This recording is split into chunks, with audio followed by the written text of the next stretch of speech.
we should talk about the markets at least a little bit today, okay? It's on everyone's mind. The bear market, is it here? Is it not here? Blah, blah, blah. But let's put it in a YouTube lens so that we're segueing from that topic, right? Obviously, I started my channel when not only ILLUVIUM was taking off, but much of the market was on an upwards trajectory. And it definitely gave me an advantage or an edge or whatever. I mean, it helped a lot of people, and the two together made the perfect storm and helped me get to where I am. So many new creators might feel some extra pressure because there's not as much activity or search in there. Do you have any advice for those sorts of people, Carl? Yeah, it just keep your head down, keep building, because that's when you build not only your character, you build your mentality. You know, if you keep consistent in making that content, you know, when a bull market comes, it's going to be that much easier to make content and that much easier to keep going. So what I did back then is, you know, unfortunately, like the 2018 market crashed, I stopped doing YouTube. But then I looked at the same YouTubers that had the same amount of subs that I did back then.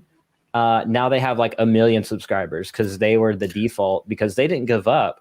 And I can, like, that's a good case study and a good lesson learned from my personal experience. And if I can help somebody else realize that in the bear market, then I've done my job and I've helped somebody. And for me, that brings fulfillment too, if I can help somebody succeed. And so that's kind of the whole goal.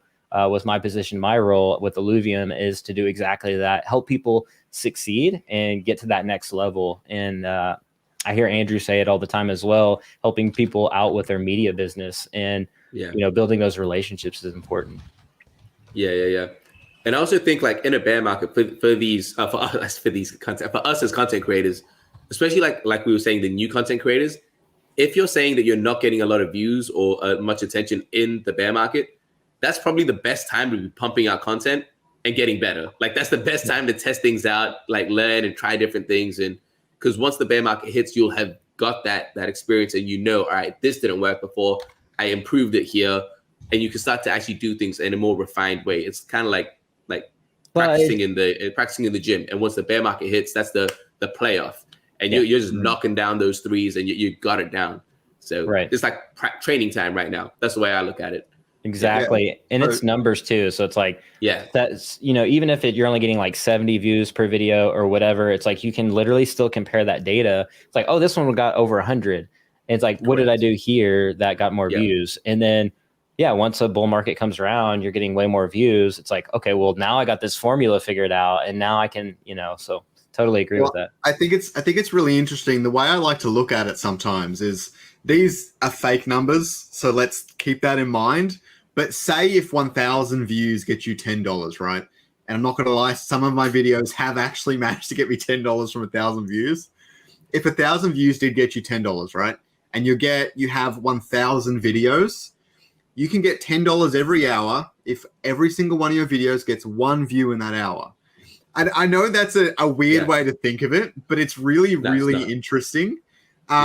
But then it gives that broader perspective where you're in the bear market, maybe you're only getting a couple views here and there, but if you're making really searchable topics and even things that might be useful for next bull run, when that bull run kicks off, your content is going to be all over YouTube, and people are going to find it, and the views overall are going to pick up. The more videos you have, I'm not saying pump out a lot of crappy videos. No. But the more good content videos you have that are on your channel will exponentially increase that amount of views once things kick up again, and they will.